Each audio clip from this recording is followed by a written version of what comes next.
Nu vil jeg vise, hvordan man vikingefletter, eller det man også kalder at slendre.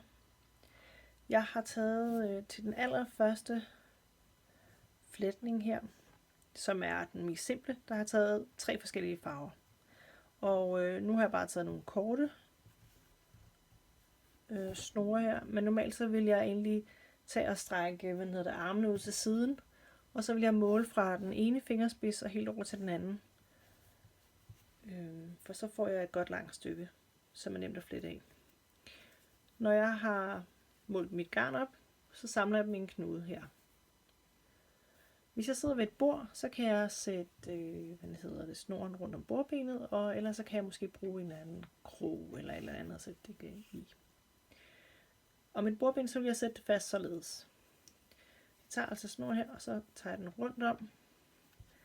Så bemærk, at jeg har på den ene side her, der har jeg det med knuden, og på den anden side, der har jeg uden knude. Så tager jeg den uden knude igennem den og strammer sådan så at knuden den kommer til at sidde her. Hvis det var et bordben, så ville den sidde rundt om, men her rundt om krogen, ikke? Så fordeler jeg min snore ud, så jeg har en snor herover, og så har jeg pegefingeren fri, og så har jeg 2 snore på den anden hånd, herovre venstre, sådan her. Så tager jeg pegefingeren ind igennem den brune, over hen den gule, giver slip, og så strammer jeg pegefingeren igennem den gule, over hen den blå her, og strammer. Og så skifter jeg altså fingre her, pegefingeren fri, over at hente den brune her, strammer. Og det er vigtigt, at man strammer til, så man får en fin fletning. Man kan jo godt flette med den samme farve snor, men så er det altså ikke lige så nemt at se mønstret.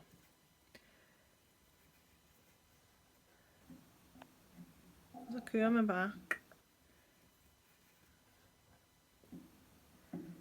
Og hele tiden sørger for at stramme til.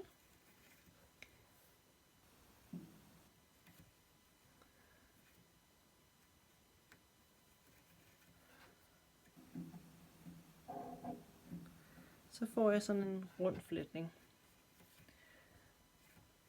Det her er en rigtig god måde at starte med at slendre på.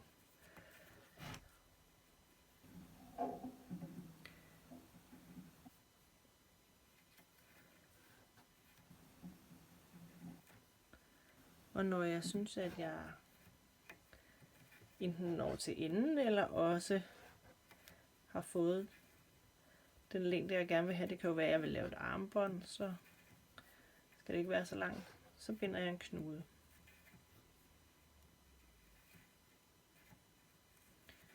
Så. Nu kan jeg så tage den af, og så kan I se den til sådan her ud.